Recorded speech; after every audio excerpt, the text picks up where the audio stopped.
Apakah ada contoh kasus di mana sebuah perjanjian jual beli itu dapat dibatalkan karena dibuat dalam keadaan terpaksa dan di bawah tekanan? Nah, saya ada menulis putusan Mahkamah Agung tahun 2009. Di sini saya ringkas sebuah putusan terkait topik yang kita diskusikan tadi.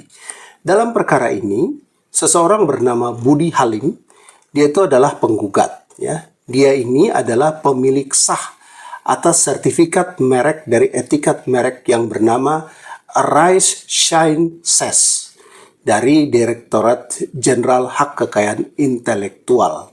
Dan sejak penggugat mendaftarkan dan menggunakan merek tersebut, tidak pernah ada yang ajukan keberatan. Lalu siapa tergugat dalam perkara ini? Nah, partner bisnisnya itu para tergugat, kemudian melaporkan si penggugat ke Polwil Tabes Semarang. Dasarnya apa? Ada dugaan pelanggaran hak cipta penggunaan logo Arise Shine Ses tersebut. Lalu Polwil Tabes melakukan pemeriksaan dan mengeluarkan surat penahanan kepada si penggugat.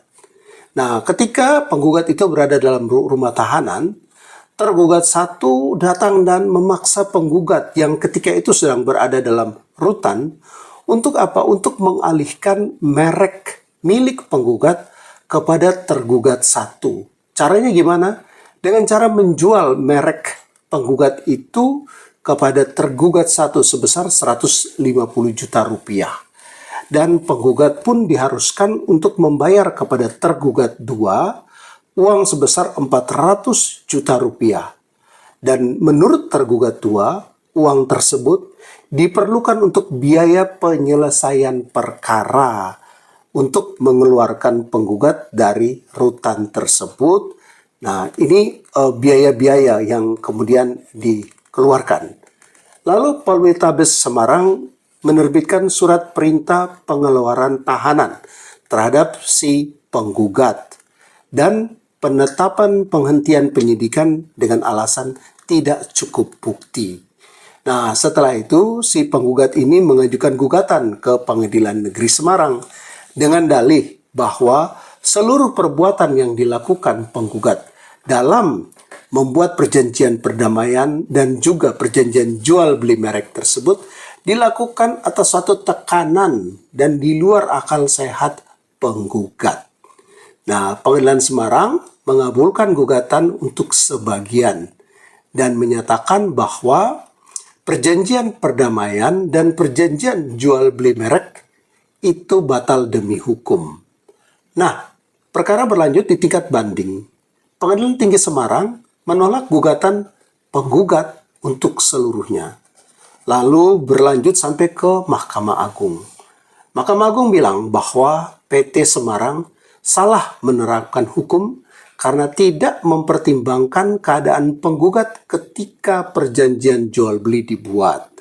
Menurut MA, ketika itu penggugat itu sedang ditahan oleh polisi karena laporan dari para tergugat.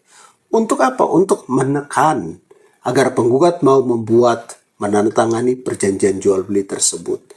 Hal ini merupakan penyalahgunaan keadaan ya, yang mengakibatkan perjanjian dapat dibatalkan.